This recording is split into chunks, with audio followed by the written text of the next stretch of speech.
Thank you, Mr. Chairman. Appreciate your holding this hearing on the important work of the SEC. And Chairman Gensler, it's great to see you again. And so I want to dive into a component of the Lummis-Gillibrand bill, which you've had a chance to see, that deals with Section 301 of that bill. I agree with statements you and your predecessor, Jay Clayton, have made that initial coin offerings, where digital assets are sold to investors expecting to profit from the seller's efforts, should be considered investment contracts.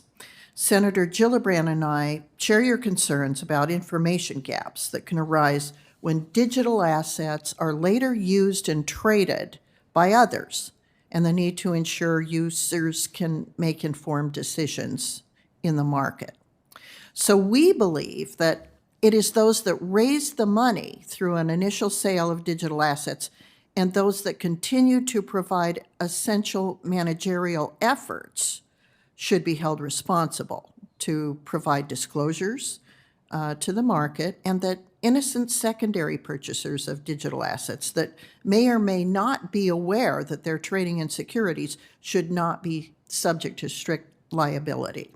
So in our act, the Responsible Financial Innovation Act, rather than attempting to impose new, complex, difficult-to-apply rules on secondary purchasers not involved in fundraising transactions, Section 301 of our bill provides for robust technology-neutral disclosure obligations that would hold responsible those who benefited from that fundraising, not the innocent users of digital assets who have no way of knowing what the sponsor is up to.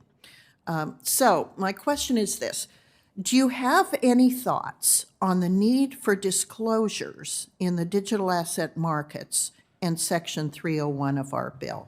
So I thank you for the question. It was good to meet with you and Senator Gillibrand and discuss these as well. I think that the disclosure, as you say, is key.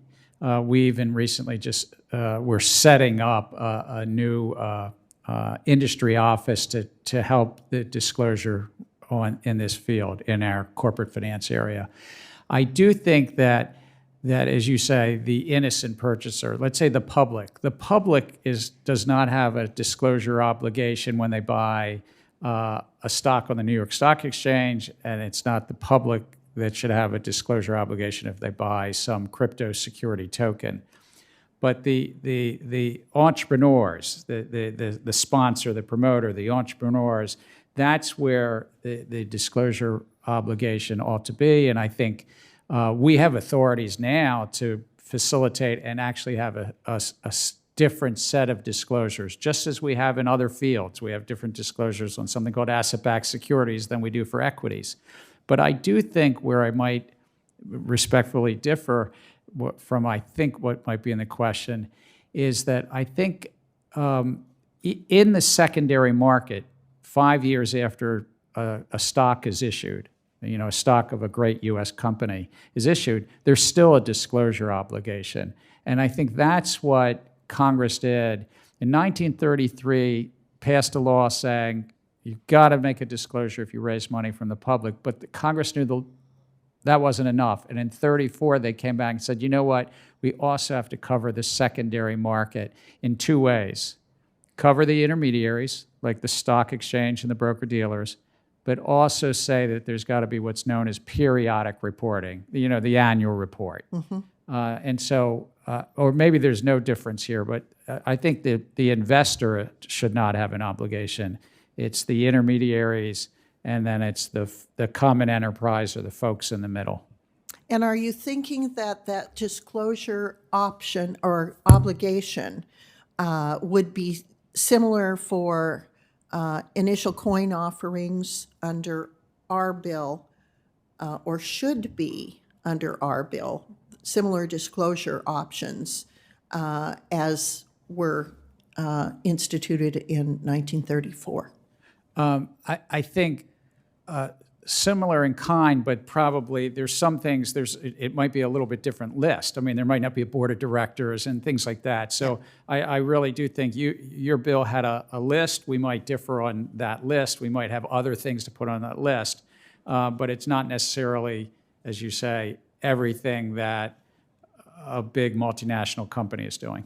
Okay. Well, I want you to know that Senator Gillibrand and I want to continue to work with you and your staff to make sure that, to the extent that we don't philosophically disagree, that any of those sorts of gaps that you have identified in our bill can be addressed, because I don't see our bill having an avenue to come before this committee or the Congress before the end of the year. But we do intend to have it, to reintroduce it in January.